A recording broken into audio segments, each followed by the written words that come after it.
أعوذ بالله من الشيطان الرجيم بسم الله الرحمن الرحيم السلام عليكم ورحمة الله تعالى وبركاته إن يوم membre de la paix jama ke ana musulun tending aldoho aldingal ku mutajo Mustafa Sawa de hal konton badi nyala hal konton misilme yala hal konton kombental jang ko hanyo ndalo silo kan silo me musratal mustaqim siloti se dunia yusor nyadi manfu alkiyama la wo me fo non nalo nalu ko ni alhajigo dole ben honna bi ni wole mo ustajo herba jabiti herba jabi fondinke mbe duala yen simaya ni jatekende ala mbe jama la mer la fana be tarala yen simaya ni jatekende ala abe misilme ade makan insha Allah albe heraka la parce que malon c'est même faux parce que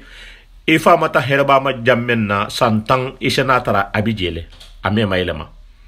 abe ala ko inneto ame mayelama wo mo homan siabi dinne ngala muite ala mu I kende ala mu email nyen histoire fola mbar nga histoire asena siaman nati bara nata fente ni hala me damu ta se kele kakana kura bi ta fana mo histoire menti histoire taluta anin jaluta anin sedna dauda nyem mo sabo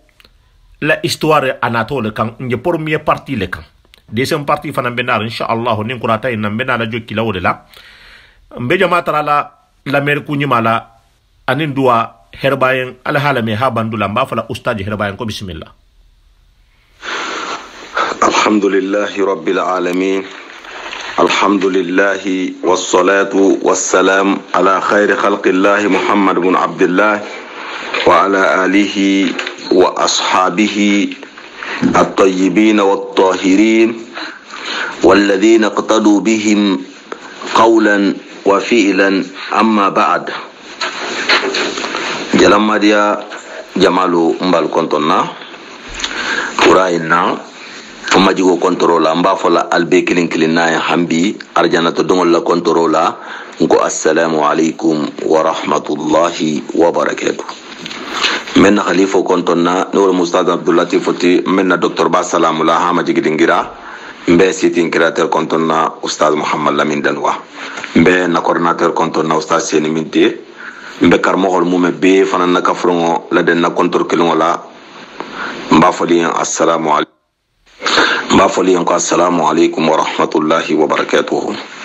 بارون لالسي حكيتو نالغاجي ميكو موسيا يا هل كان مدانتو غونسا كونتولي wishati be manol le la kan telephone lukan donc message siaman fayda aman sonia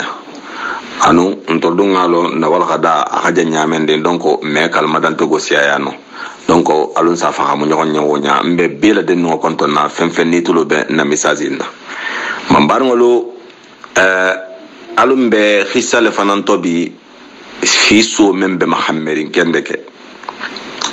hiso ni innata suratul baqara le konola suratul baqara khiso innata nonne taluta ani jaluta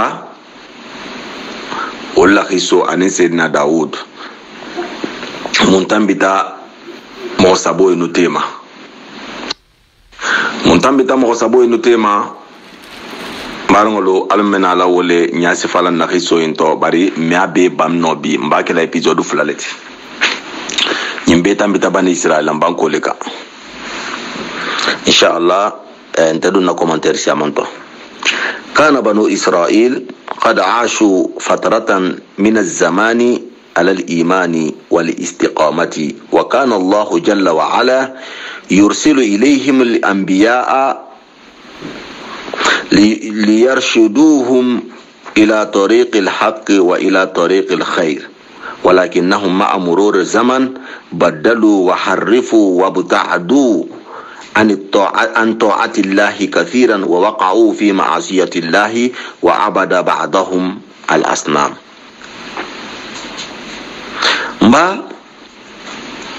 بني إسرائيل نقولوا كتمغل bani israel ngolu keta mogolleti mohammed habalu kunto jambake limaniya kan anin tilingo kan e keta mogolleti e metale e be balu kan bari mogola limaniya mantan bitala mogon te tilindi khisi wallahi altala nata nata tu alhalo wole to altala tuta na mimmolu boli to fangolu to haki kanje aluko do setan bilale la tilongo nila limaniya kanyamende aluko ise tilin ise kanda hakanda to nya foto hakanda khaira siluka bari bani israel ngolu menna takila halon mbaringo nema kujahu ni khala saga nemo gani bar nema kujahu asana farto leti mohol to ni fa jahu te setinyaro leke ni fa jahu ta setinyaro leke wal khatu dol biji bulukulunya la gadila bulukulunya wal gadila barni iha gandi marugo ko nso ano anya bala limani antungo le miti ila ko bebe da fare ito ko kufa hiso mbaringo na hiso ibabula le problem to na hiso ibabula problem to le inte tala folo ko ki betali bulo la mo golla fendo kan ko khawsunya ko marugo hibulo la go si jamais a hakilo di male fise nyaboro ke nyamending a ibulo la baro yita ila bulo hakanga inneta amanka magala inna nya hakanga loyino to amanka lo la into singo hakanna raja na amanka na raja donc ila ko bi fango bulo abini hakilo ni sondo mele tema ani sufolo mbaba di Israel ngolo inata balu janji ma wole to faida khairu bumba bibulla patronya bumba bibulla ika fen lindo ni keke nde akulu ma baby bulla e to tawol to fayda ifartita fen ni kunyi malu be xaw mayelma e xaw ke ku jawoti e hi kodum altala batola e tata bula altala kutakulu to dolu tata jalango bato damuta dolu mingol damuta dolu xa don te di xame jomba non to ni xay na sagaten fayda na tuba sifa la muteon parce que tuba folotoma mbarangolo dino wal fa me xani koto i ngo koto tala xa alfalu kulmo la saga alfal tarambe tuba ni hi la saga kunkilinke i me xani nyalo lito hakki ni hi jebata altala ko jito bar mun na to be mafalin fengalen toti mbawo misalo do jowle kante mbarangolo jowle misalo do kante bani israel ngolu keta altala jon hagi goleti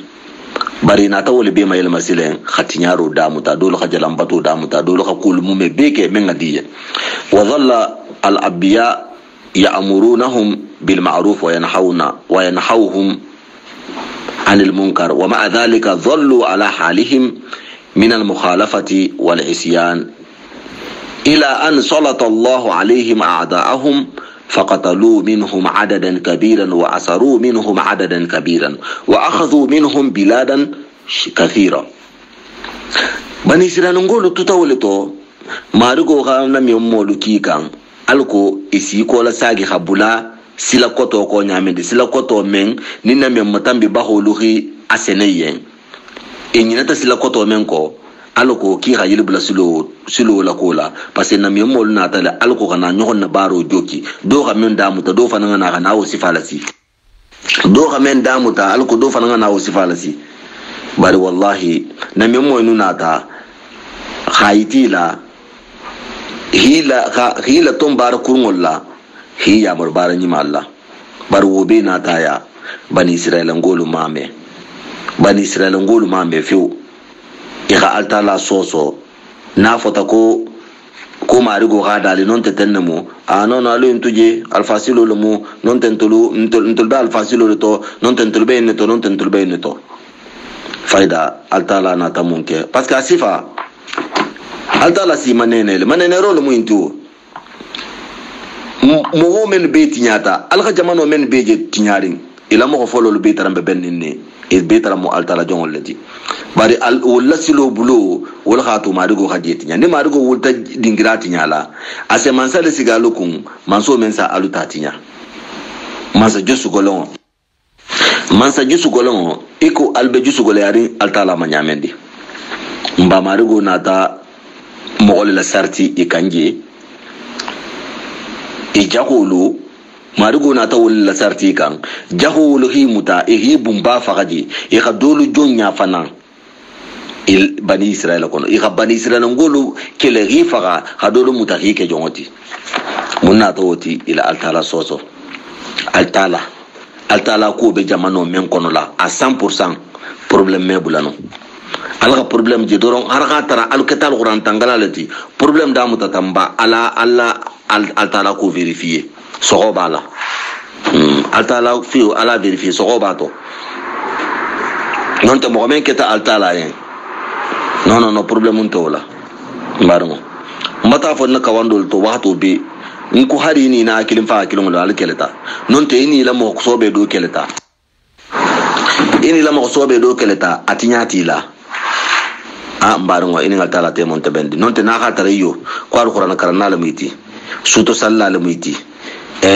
kukurun kelantiti marugo mi jarbi no ya parce que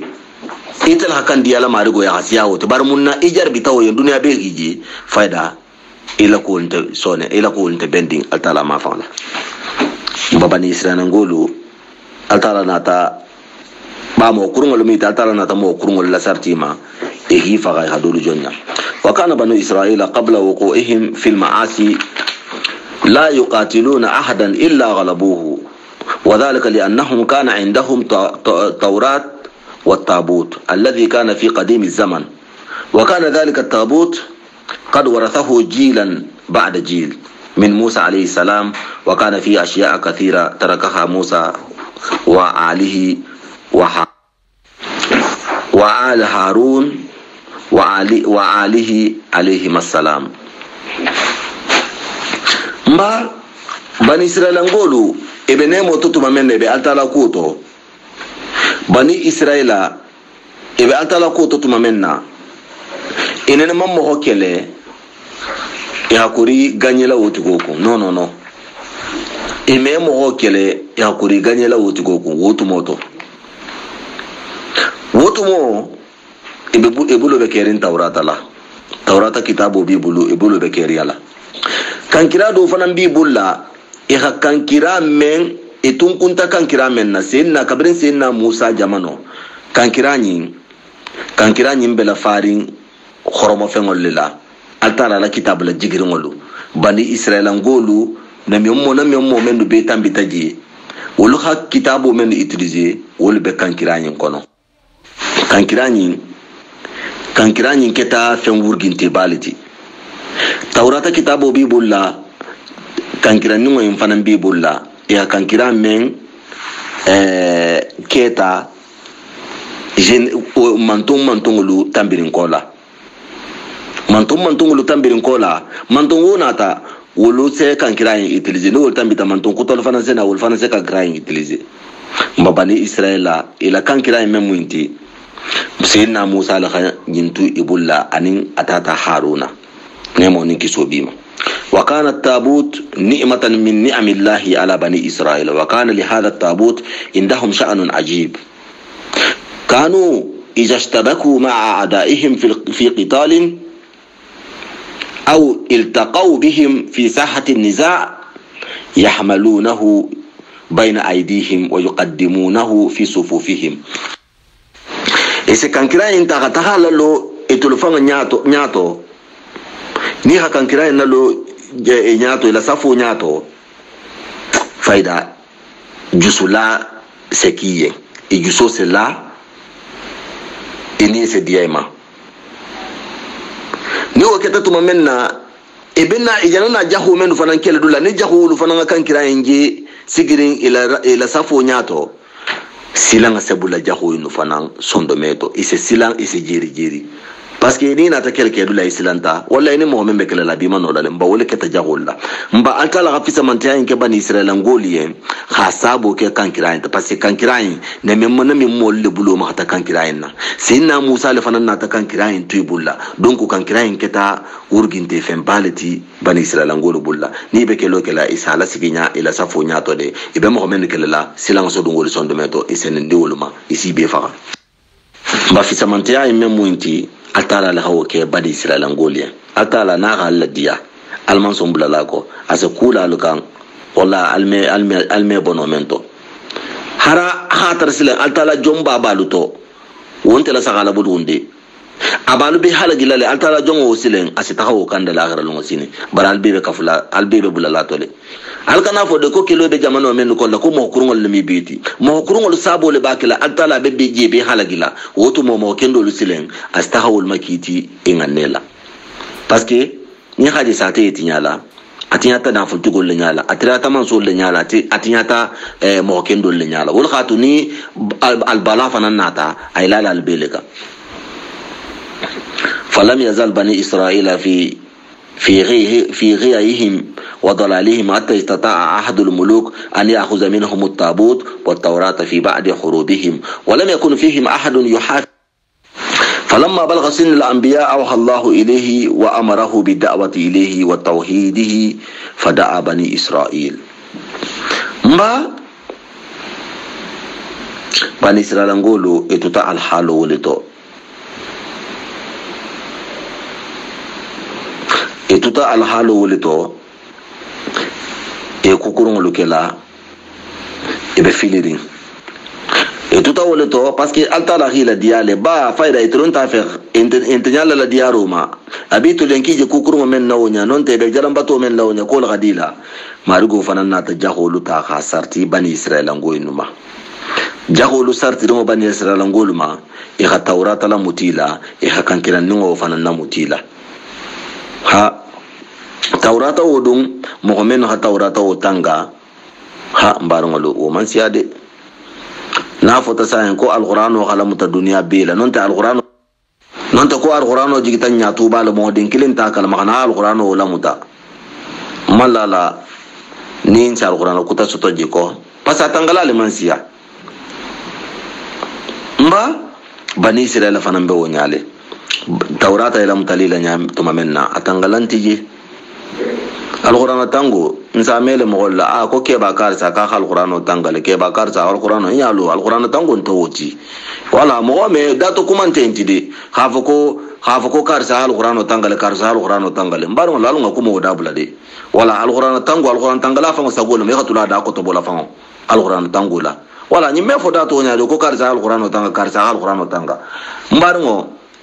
din par ni be nyalla fa mo seno la fa ko mo nyimantiji momo ni be nyaari la mo nyima yama ibe lara la net ko mo nyima la miti alquran tango mutade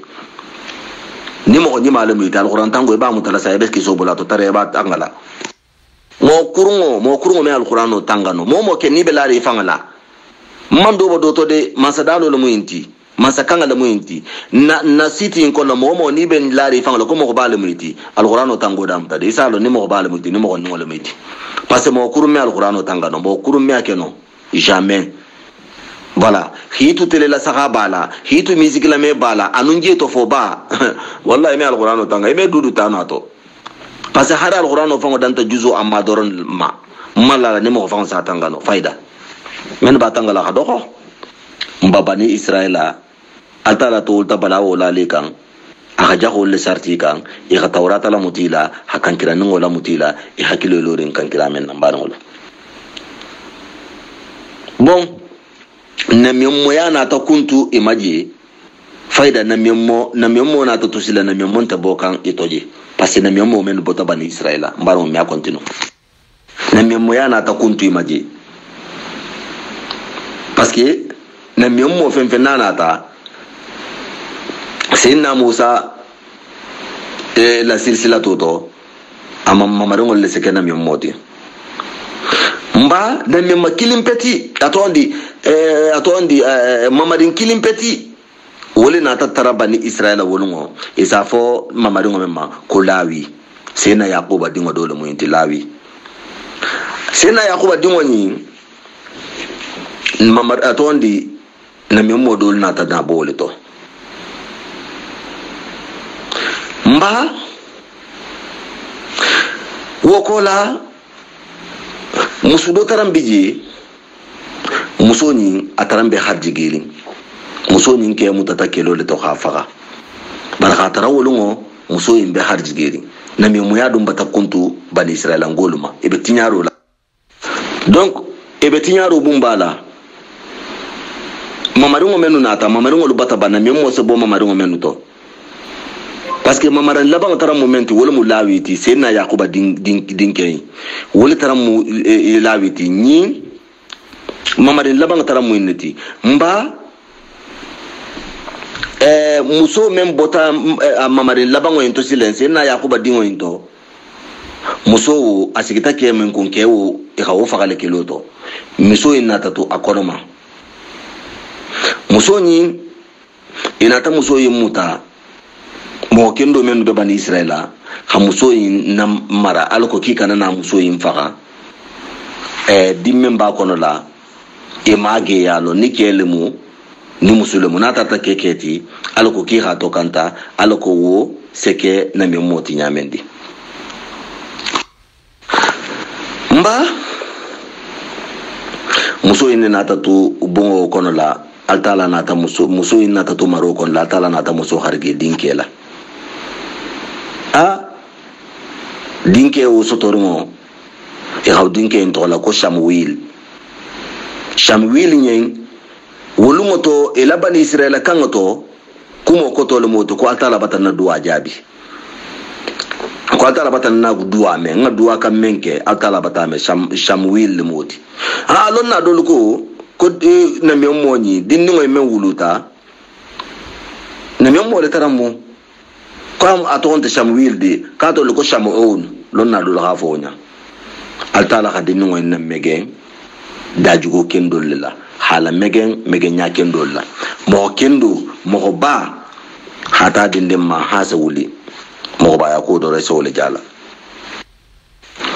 kabirin dinnu ngoy sita na me moya temboto marigo hawa hayo la jigo da mutama aha mogolu kilo da muta altala kilim bagayama aha bani israel ngol be kili توحيدهما وظل شمويل يتابعهم بدعوة ويأمرهم بالتوبة والعودة إلى الله جل وعلا وترك عبادة الأصنام وبعد جهد كبير عادوا إلى الله جل وعلا وتابوا من عبادة الأصنام وبدأوا يصلون ويصومون حتى يرضى الله عنهم با شمعوني من ناتا نونت شمويل فايداوناتا كينا ميموتي ana tabulo da mutabani Israel ngolu ko etinyaarin kola hikili tauhiduma hiya mareki khatubi ila barakurun maki hi kola sagi altalama ki khajalambatul dabula fatu faida kata jamba kola altala nata iman tagaben bani Israel ngolu siaman sagita e khakukurun dabula e khasalu damuta e khasungo damuta faida han altala yam fata bani Israel ngolu ma bani Israel ngolu bulata normal iki tarambe nyamendi bulata normal iki tarambe nyamendi walakinnahum lam yansaw ذل الحزيمة التي لحقت بهم من قبل وكيف أن التابوت قد أخذ منهم وكذلك التوراة مبا بني إسرائيل نقولوا إن تساقي iketa atala jomba inti ikasalo damu ta kasabu kena myomo inti Samuel bari ebila imbeto kukilimbi jewobi ni torole dalilu menga ke hado yam mo soto jaholu bulla jaholu nindi time higosi hihi ila tawrata la mutibulla hila kankira ningo fana na mutibulla khoromo nin kallan kiyabe kankira men konola faida wo susi tarambila eni la saloni la kobe wo susi ken tarambila fa aradu an yughayyiru waqi'atahum adhalil wa an yubaddilu dhullihim wa hadimatahum nasran wa izza wa akhadhu yufakkiruna kayfa ya'udu إليهم العزة مرة أخرى فلم يجدوا إلا سبيلا واحدا على وهو الجهاد في سبيل الله جل وعلا بني إسرائيل نقول ناتي سيجي ibatasagi atala ma ibatake mo nyimati inati sigi ko fo himira solution men sake taurata men tati bulla parce taurata tati bulla lo wolungo mo onti je men taurata tanga ila kan karan ngola mutati bulla lo wolungo sembentila hasabo ke munti hasabo ke munti hasabo ke altala la jahan katu tatala hawo kilale alko sa hakilo sto nyamendi inati sigisilen khimira aha ki ga do ya momen soto ko se mayel manyadi alko hake urginte yati ki se gagner no mo no manyadi ki se takayla kan kirala mutamo ko la nyadi ha katarabi ila tawratama inati sigi ihimira imma fayda na tala saka ko solution kilimpeti le bala o solution munti ko fo jihadu le ke fi sabilillah ha jihadu ke khatala dino semmentia mbaru kele wo kele ni mo ho bala ameke ni diala kele wo kele ni bala ameke no ni diala fi haki altala le imam fen dinki altala yen no mbaru wo mi na fano min fana na tala saka ko fo hakilo le ke altala yen فذهبوا إلى نبيهم شمويل عليه السلام وقالوا له نريد منك شيئا عزيزا ونتمنى ألا ترد طلبنا فقال شمعون عليه السلام ماذا تريدون قالوا نريد منك أن تختار لنا ملكا يتولى أمرنا ويقودنا في قتال أعدائنا حتى تعود إلينا العزة مرة أخرى ولكن شمعون عليه السلام يعلم أنهم لا يصدقون في وعدهم أبدا وأنهم عندما يؤمرون بالقتال فسوف ينكسون ويفرون من الجهاد مبا مخوين لي إسيغو إيكو كو سوليسيون كوتانتي نكوفونغا جهادو لكي إناتي ديبلاسي خطاقا نميومو إنجي نميومو منتو مكو Shamuil ni inati déplacer ko hata Shamuil ni je na miyommo bani e ko na miyommo e ko na khati kanni ko mbenyalla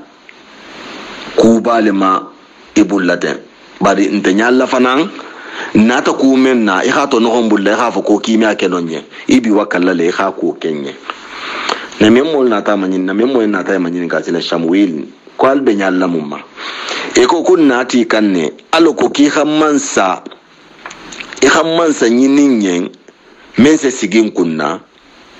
alko mense kenna chefuti njaho inuka tuma menna nin betali kelela mense ken kunna mansoti jaho inuka alko bunya men taram benkannu ani horomo men taram benkan wo se saga noto mbar ngoni dunia tegeta mokoto hawala sago man siade bani Israel altala khila ko koto tale bara altala to a konyobo nyilla ko koto la madohi altala to idoya malona ti fagale isagole muslim bunya men tarambika ko bunya wa saga noto bunya wa me saga noto fona lubula tala ko ka mbay je wole ko nyanyinina ko na mi moyi ngamman sa sugandi ba telmo altala na mi moti mbaka ka manso do sugandi manso membenala kula tego atone muso be menala kala kula tegelati eka bari altala na mi moni a halon ko mo holle muyinti ki emela ido mafa ni ka kuma kan men fo idala eme o respecter emela ido mafa ni ya morta kelo fanana dole si borle kele birato dole men son kelo kele si borle e sa fo inyala lo male barni si tabiramo to e si borle na mi mo imba kala parce altala ka be itala le فقال لهم ولكن هل لو كتب الله عليكم الجهاد في سبيله هل ستصدقون وتقاتلون قالوا نعم سنقاتل إننا ننتظر هذه اللحظة بفارغ الصبر حتى ننزع الذل الذي نعيش فيه وتعود إلينا العزة وكيف لا نقاتل وقد أخرجنا من ديارنا وأصبح أبناءنا عبيدا عند أعدائنا مبا أتالا لنا ميومو كوين أكوكو مبا تالا كما كنغمي بارمبا كما كلين فلالي كوني أتالا حكيلو لفرلا يعلم كالا خطا حكيلو كي كالا خطا جاهولو كي ألسي كي ألسي سون كيلو لا ألسي كما كنغو تونياندي جما بيكو كويو كون سكيلو كي comme na ko mekelo do kon to fanga be waxatu wole fanga makono ngi presser waxatu wole jelaten ngi presser neten alko kunna atonde do ya momen la tankan a mayelma na bunyati tugo na bunya khasaga noto tugo ko ngi nyalla wole maten altala na miyammo e ko ki be nyalla wole ma alko kila bunya se saga noto nyamendi ko mun na ko meke lo fa oke moholu na ta kana boyin kan hanna bon na bungolla handi ngolu mutaki ke jongoluti ha munda do sile ni altala ka wa yola jigi itene me mosirungo kan ko ngata mo ko ko mun na mi kele فلما رأى شمويل إصرارهم على الجهاد في سبيل الله سأل ربه جل وعلا فأوحى الله إليه أنه قد استجاب له ولقومه وأنه قد اختار طالوت ليكون هو ملككم الذي يقودهم إلى النصر والعزة والتحرير. مبا كابرين بينك توتو فايدا ألتلا نميمو شمويل أخاجي مخولو باتكو مجاقو مغول بفنجا جاورن كفوي خكيلوكي افرمان فين فو اخماريغو ترى مغوين لاكو مكان يننا اكوكم باتولو تا ان بكلا الله منسوتي ني بالو سمبال دينغرا بيتو كاتر بي غانيما اني ورغينتيا اني ليبرتي الغتو الفاما. وخرج شمويل على بني إسرائيل وهم في غاية الشوق لمعرفة الملك الذي سيقودهم في حروب العزة والنصر. فقال لهم شمويل إن الله قد استجاب لدعائنا واختار لكم ملكا ليكون لكم قائدا في جهادكم. ففرحوا بذلك أشد فرح وقالوا من هو يا شمويل؟ فقال لهم إنه طالوت. ما kabirin altala hawa hawi na jigina miyomma ka hafu bani israel ngole ko taluta lebe kala man soti kunna na miyommo hila bo jama'a taram te fen di makorona fo na miyommo la nomination yi mo membina la kala man soti aluka so fo yi jama'a tar men nugla me ala kabra ka jama'a kili jama'a katinta aka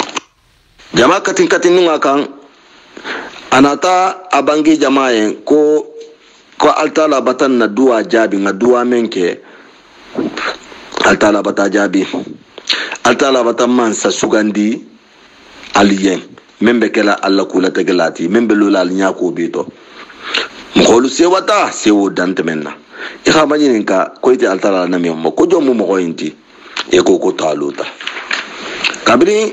afata ko taluta faida فاعترضوا ورفضوا رفضا شديدا وقالوا كيف يكون طالوت ملكا علينا وهو فقير لا يملك مالا وليس من بيت الملك وعائلة الملوك وكيف ذلك فنحن أحق بالملك منه. فقال الشمويل إن الله هو الذي اختاره عليكم وليس اختياري أنا فلماذا تعترضون. ما كبرين لم يمو ينها كولا تغو ينكي أكو جماعين كو ألتانا بتا نوانسادو سوغان دي عليين كو تالوتا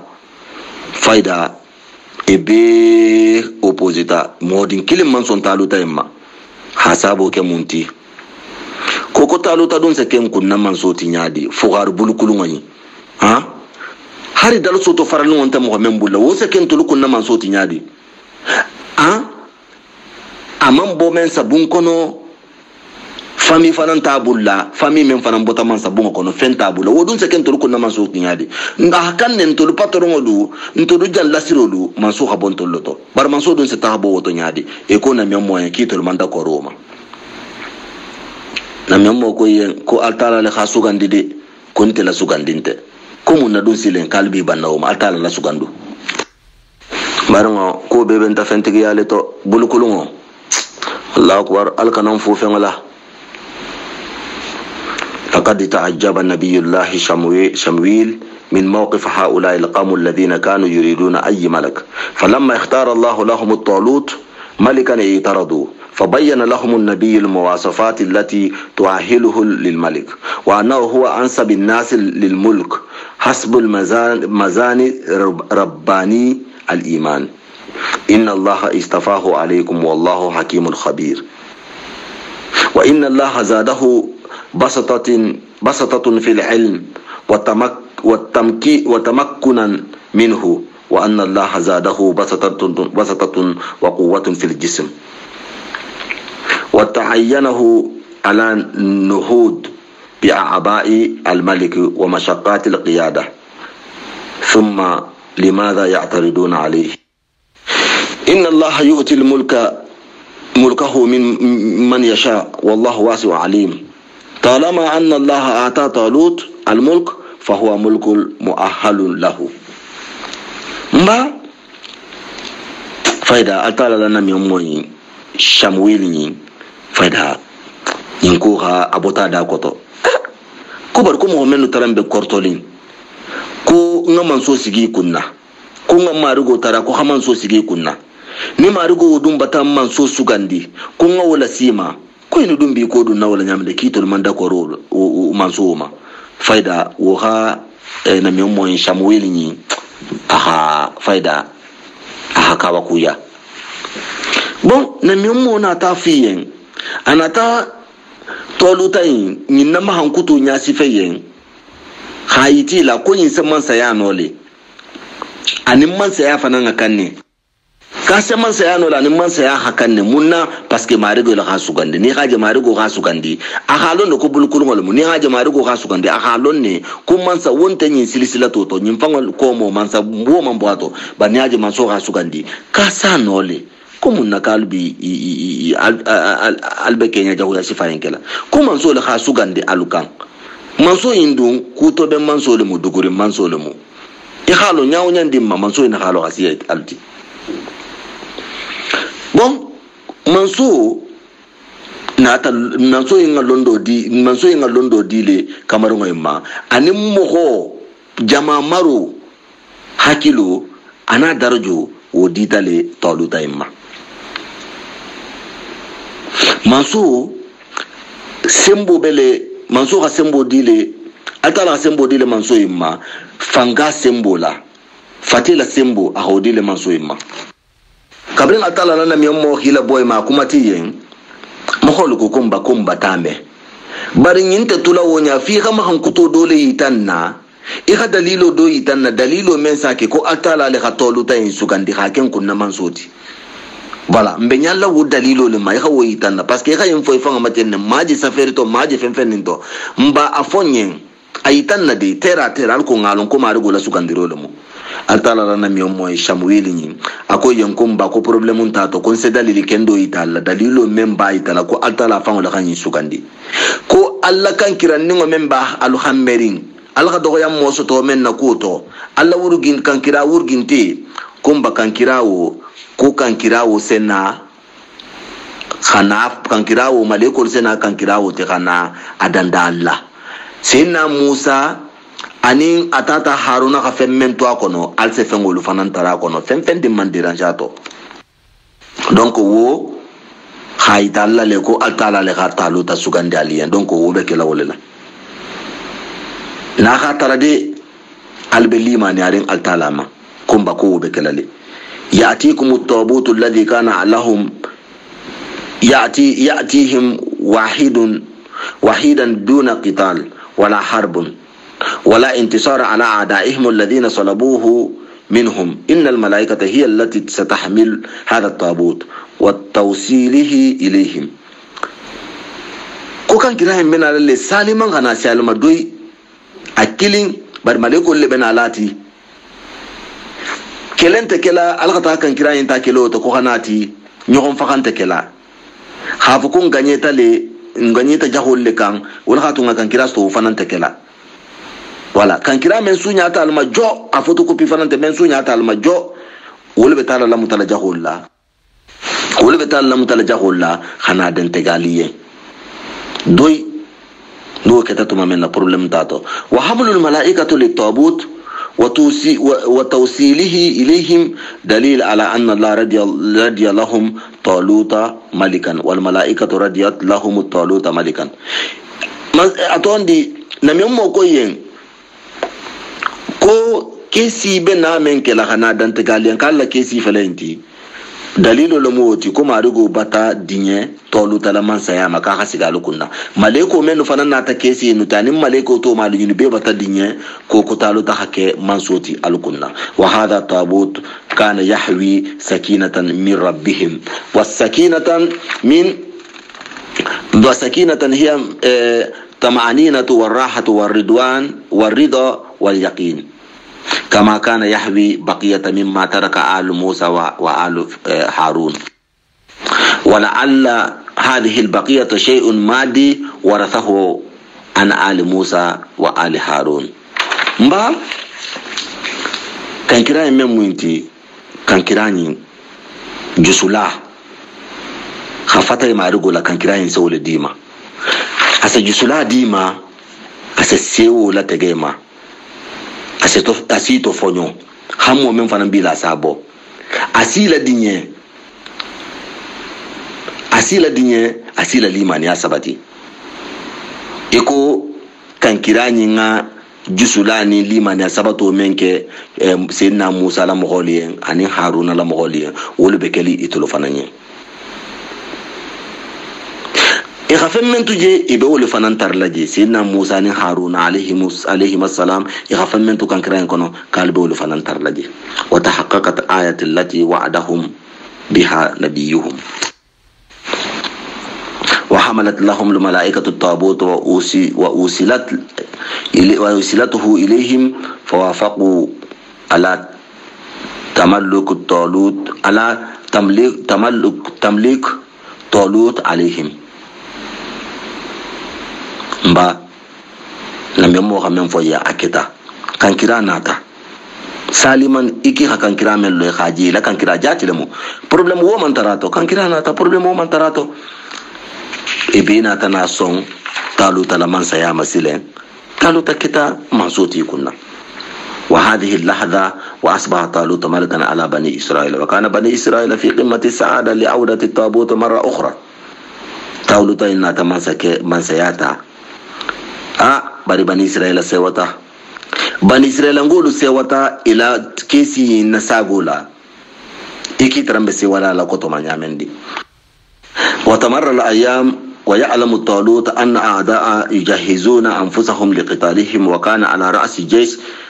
الأعداء رجل يقال له جالوت وكان حاكما ظالما فأخذ طالوت يجهز جيشه من بني إسرائيل ويبث فيه الروح المعنوية ويذكرهم بالأجر والثواب لمن خرج مجاهدا في سبيل الله ويذكرهم بأن الله جل وعلا وعد عباده المؤمنين بالنصر والتمكين.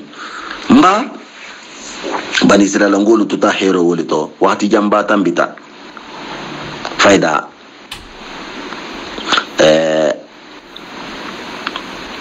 man sake men be kunna nol mutalutati anato londi soto imma ko jaholu bi préparer kan e contre kelola ko jaholu bi préparer kay be mo ma dangala bi internet kan ko al ko xanay kele jaholu la kuntigo mu jom fananti jaholu fanan ko mu jonti e sa folo mako jaluta la moti mbanna khiso toluta wala ke tabani Israël mansoti khasabo ke na memola duati bon jaluta wala mu kafiroti mba kafiro grupu menu hakanna la bani Israël ngolu kelela wala grupu kuntigo le mu jaluta indi jaluta ni aketa toni ginte baleti aketa kafir fim baleti donc mba toluta ni mislima kuntigo ni sila bani Israël ni faranga la police lu madango damuta hi ijusola yelo damuto khani dun ifateto wala joti stade hila sewa hakuma kan kendo lufuye kuma kan kendo senire dun fateto mba wonewo anato tule yiribulala hafuye nala hakelo ke altala salu sara la mengabo momo ni bota altala ki ata kilo ke fi sabilillah altala si sara la itafawo hakilin tamma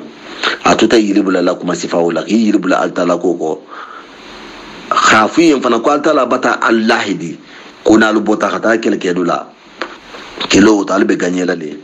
aldum be sabati la le kume ke allah ahawle nya sifa kele ke paseni khame ko karsa kunna ngol be na la ke la nti sigla dal khabulo la nyonka al fana be précaution wal dal may nu fana nga interno nga damu tawle to fi yawmil محدد خرج بهم الطالوت لقاء أعداء في هذه المعركة الفاصلة فلما خرج بجنوده وكان جيشه 80,000 قال لهم إن الله مبتليكم بنهر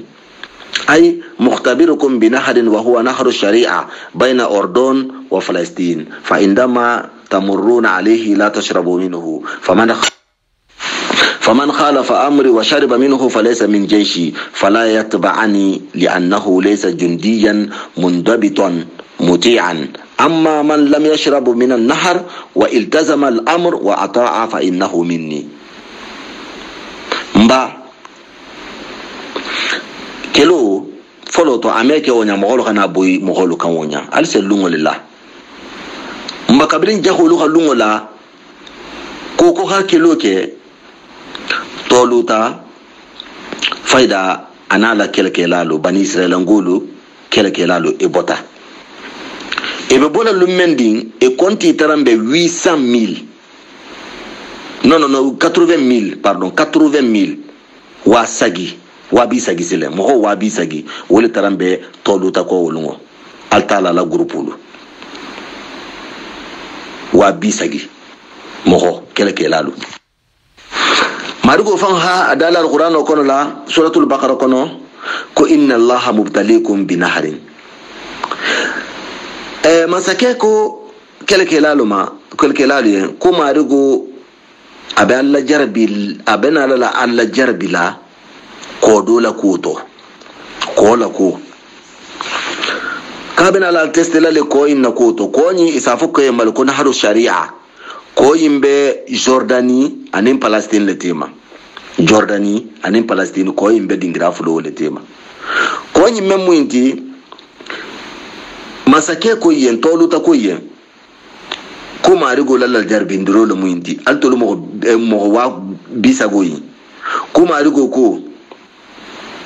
ni mentambita atondi mansonyi ne fango nata bange bansadalu to manso inna bangi masadalo to donc ekom alquran na ta tinyam ko mari go balu kotobola manso in fana nata kila wuta khalasima ko nyin ko benal tambila le kodola nta to kelke dula ko mo ni haje min ko winto kumba konte ni tento grupo kilinto ko hari man keleke na grupo to ni men manje min mba satarante ni tele mu gruputi bar mo ga jemi asatarate ke mo golati mo me mo kulubalo mo me ajigila mo mento mo tilimbalo asatara ite kentento la grupoto ni men man jemi ibula ton kuma kanko asatara ite mu kannabatulati ite mu altala la sur rasi fangalati wasara jaysu bani israila fi shamsil muhriqa حتى أصابهم العطش الشديد بعد فترة وصلوا إلى النهر الشريعة فلما رآه جنود انطلقوا ليشربوا فنادى عليهم طالوت وقال تذكروا إني قلت لكم أن من شرب من النهر فسوف يعود ولن يحارب معي وأما من شرب شربة واحدا فسوف يأتي معي ليشاهد في سبيل الله فما كان منهم إلا أن انطلقوا نحو النهر وشربوا جميعا منه إلا عددا قليلا منهم ما منا تكسلين polisi nuna tabo polisi lu boron way taxata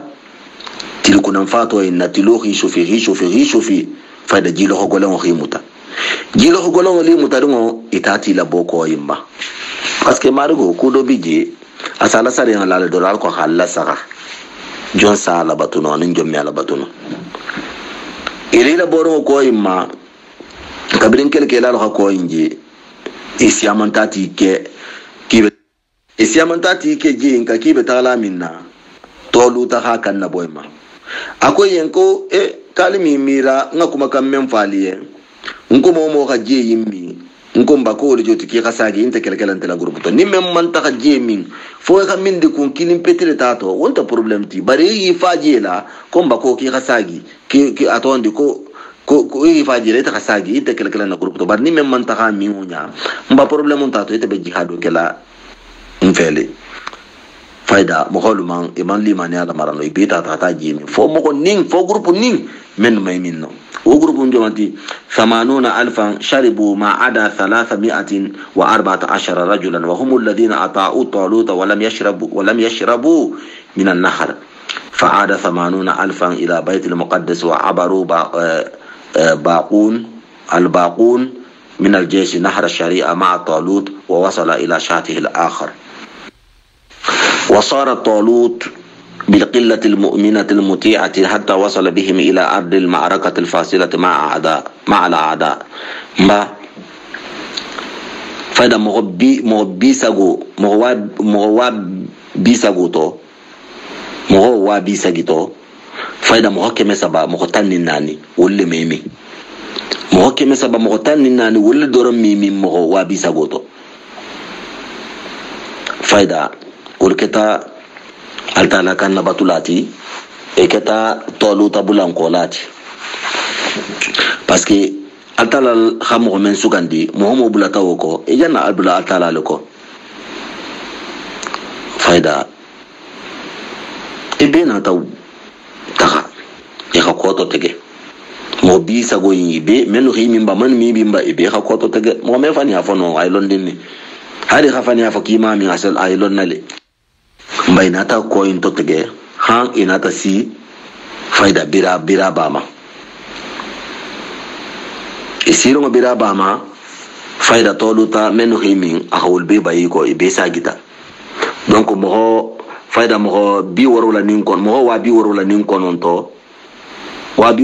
kononto keme woro faida bi sagini woro ko mo lul be sagita atoto ta mo keme saba mo tan nanima wuli natatu jaluta ko wuli tudunga ko ani wuli natata kele kedula wa hunaka asbaha adadan jaysh qalilan jiddan wa kana jaysh adadun kabiran fa ahassa ba'd afrad al-jaysh alladhina sabaru ma'a talut annahum ad'afa kathirin min al-jalut wa jayshihi wa qalu la taqata lana al-yawma bi jalut wa junudihi kabri mo khoy musagi tatugan atu silang atu tutamo kemesa ba mo tan ni nano imma faida uluna ti fangoji ko ha faida ko ki be do yarinde itur fango jata khalon ki e konti bata do yar menu bulata tolu tako e khalon fango jata ki sumbu bata do yar e khalon jata e ki konti bata do yar khalon fana ni mo hodun konti do yar ta sembu ban ni wala joti e commence dalu ha ba adan li nyamil ko la taqata lana al-yawma bi jaluta wa junudi ko ha ko biken non tentel ken bulla butugo me fen din nono jaluta ni ala police nu contre kafiri ba men benala muslimo nu kelela wala mu jalutati kabiri toluta la mo holu ha e konti kenyaji e ko faida ko ki me jaluta na la police la benno butugo man sadaluto lakin al-fi'ata qalilatan thabitatan أيقنوا أن النصر ليس بالعدد والإد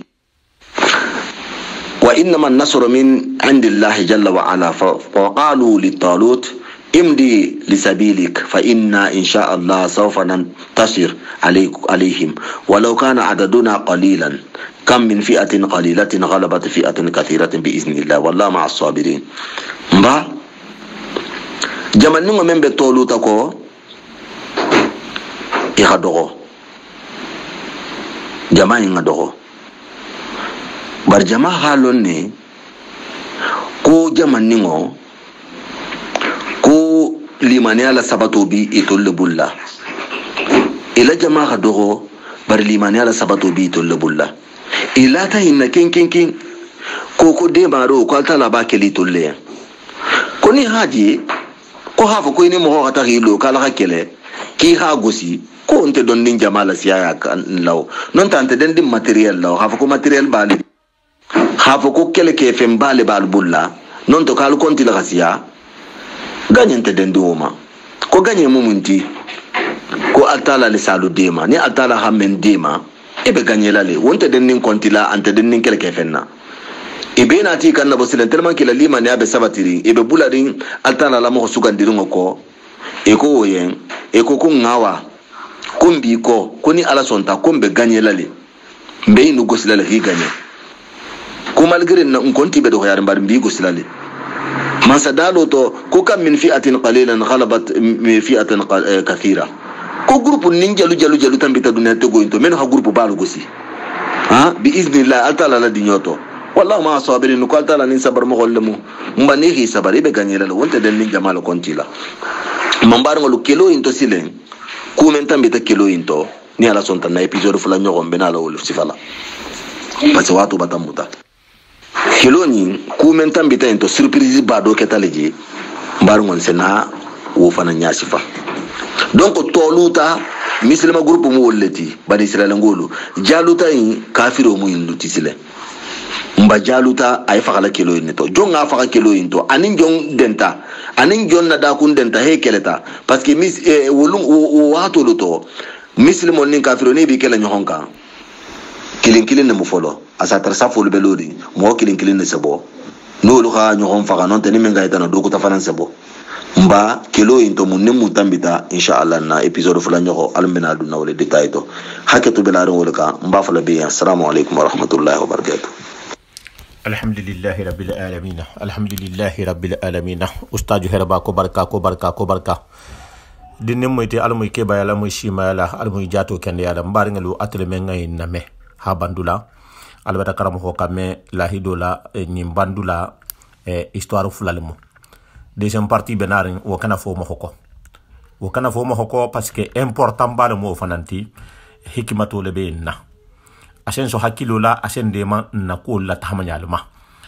hal konto mbari nyala hal konto muslime yala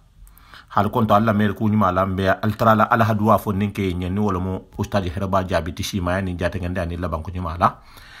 hafali en kalne ustadi herba altrambatu waxtu al nal doxal dingal ku mutani Mustafa Sawane mba fo la len ko assalamu alaykum wa rahmatullahi ta'ala wa barakatuh alkanayna wala hada fulan ho menar inshallah